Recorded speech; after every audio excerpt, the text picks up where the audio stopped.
evening and welcome to State of Business on Now Television. I'm Chamal Fernando. Let's have a look at the headlines. Finance Ministry expands its services to facilitate the national trade.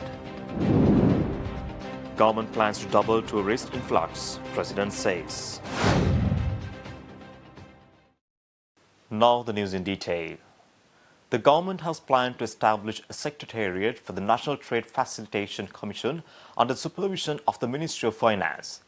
The decision has been taken during the National Trade Facilitation Committee high-level review meeting held at the Presidential Secretariat.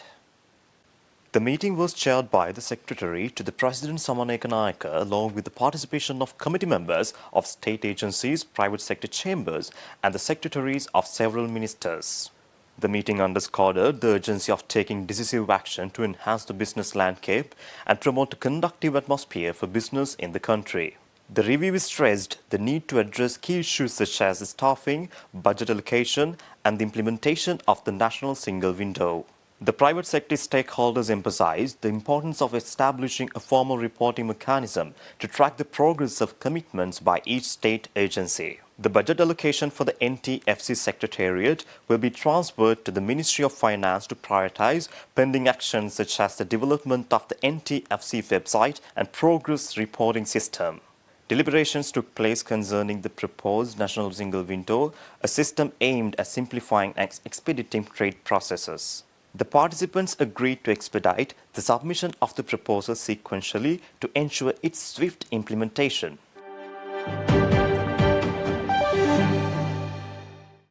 President Ranil Wickremesinghe said that the government growth policy is to double the number of tourist inflow to the country and that cuisine could be leveraged as one of the major attractions in Sri Lanka. The President made these remarks while declaring open the Culinary Arts Food Expo 2023 at the BMICH last Friday. What you have displayed here fits in with the growth policy of the government. The growth policy of the government includes tourism. And to double the numbers, the first stage, go up to 5 million. Secondly, increase the revenue per tourist, which means we have to now go to the high-end tourists. Some are worried whether it's a difficult jump to make. I don't think you have any option. You have a large number of your human resources are leaving the country because it's far more attractive elsewhere. We have at least got to match Maldives in the remuneration. Otherwise, you can't run a tourist industry. Thereby, but to do that, we must give a good service. Tourists come here because they're interested in cuisine. So you here, all the people who man the kitchens and all those who provide supplies to the kitchens are the people who have a very important role. First, we'd like you to maintain a high standard and even have a higher standard. Be able to make a mark where some of you can even export some of your products to other countries. Secondly, we come to the personnel itself. Who we train in the kitchens, who are involved in the service. So that's the most important item. We have to ensure that we have a sufficient number of chefs in this country as the industry expands. The President also revealed plans for the establishment of culinary arts schools with international standards to cater the demand of Sri Lankan cuisine, especially in the south. The President said this speaking at the Cafe 2023 held at BMICH over the weekend. We will also help by starting one school specifically maybe in Kandy for cuisine and culinary works. There has been a demand in the south. I think we can have one in Nuwara, maybe in Bandarwala Ella, and one in Dambulla. We can help you to ensure you get chefs from abroad who has also had the experience to open it, to ensure that the knowledge and the experience is passed on to the younger members of this profession. Secondly, I think we should have some system of grading our chefs. So why don't we have international standards and give a few stars? I'd like to see some of the private entrepreneurs coming forward. You can't develop tourist industry without developing the human resources. It's useless giving tax incentives for hotels if they haven't got the chefs to man the kitchens. So the government will willing to help you all and to work together. We'll most probably in the next 2 months announce our new policies, and you'll be surprised at what changes we are going to make. And similarly, your association and others involved in the tourist trade will get together, I presume, to help us go forward. Remember, we have a good future, and we do so by developing the young talent we have.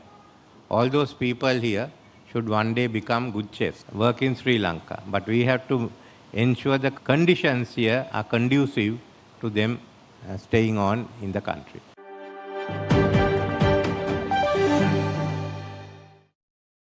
Stay tuned. We will return after this commercial break.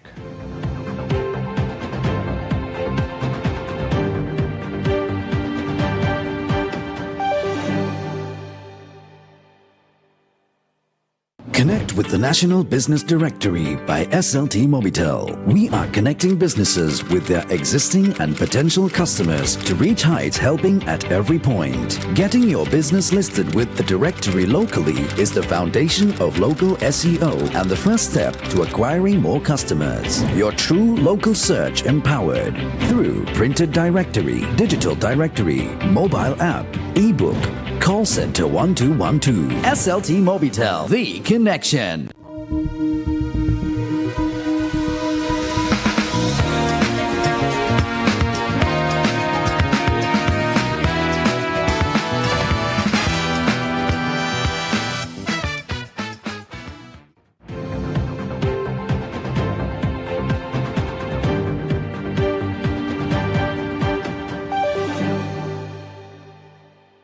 Welcome back.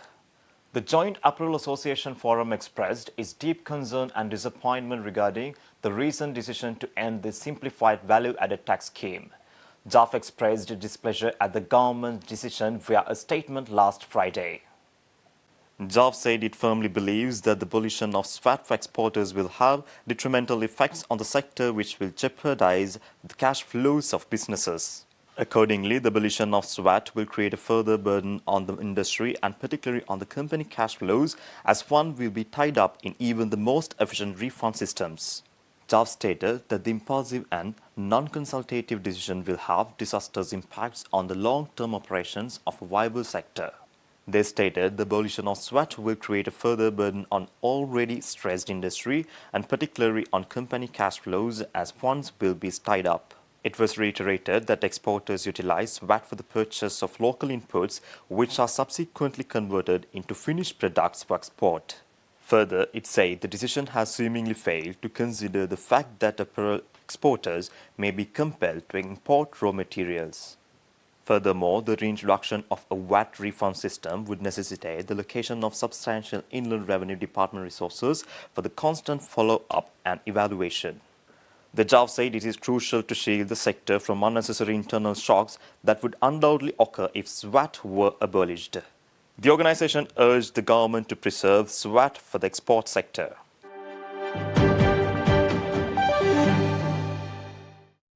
Opposition MP Professor G.L. Perez says that President Ranil Wickremesinghe intended to silence television and radio stations through the proposed Broadcasting Authority Bill. Addressing a media briefing this morning, the parliamentarian said that the Broadcasting Authority Bill was a part of a destructive political strategy to neutralize the media against the backdrop of the president's effort to roll back the election map. Now, the truth with regard to these matters was disclosed to the public by none other than the media in this country. It is a media that played an indispensable role in the formation of informed public opinion. The media rendered human service. It was at the very vanguard of that struggle. The government's reaction to that is to bring draconian legislation to silence the media. The latest horrendous manifestation of that is the Broadcasting Authority Bill. 6 months after that bill is enacted, 33 media institutions will lose the licenses which have been given to them and on the authority of which they are functioning. So the government has taken all these actions in accordance with the theory which received express articulation by the President in his remarks in Nuwara to the National Law Conference.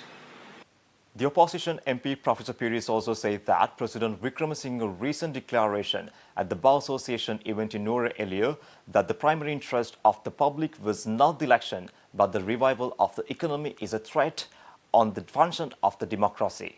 Now, what is important to note is that all these anti-democratic measures were defeated because of the united action that was taken by the opposition in Parliament.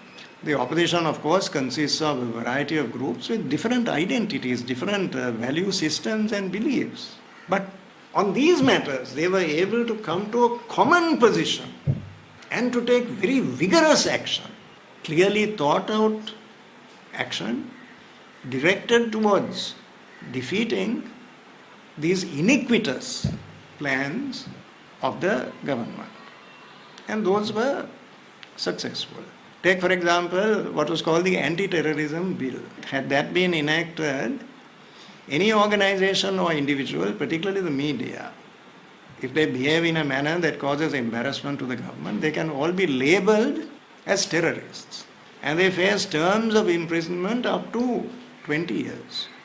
It would give short shrift to the very substance of media freedom. It would destroy trade unions, student organizations, and all manifestations of a vibrant and functioning democracy.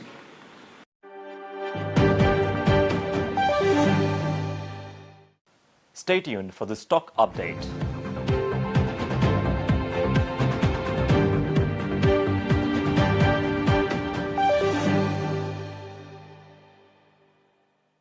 Connect with SLT Rainbow Pages, your true local search.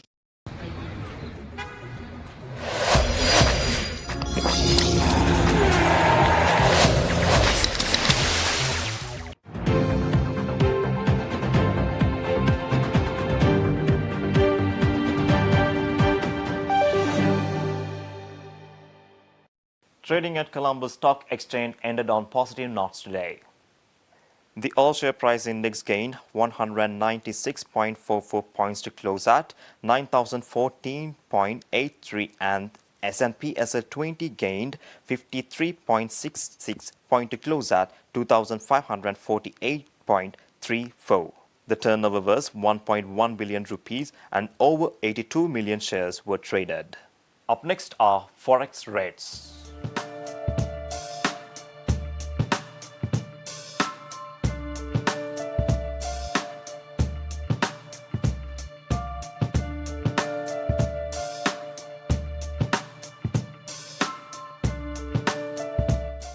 That's all our news for today. For this and more, subscribe our channel on YouTube, follow us on Facebook. Take care and good night.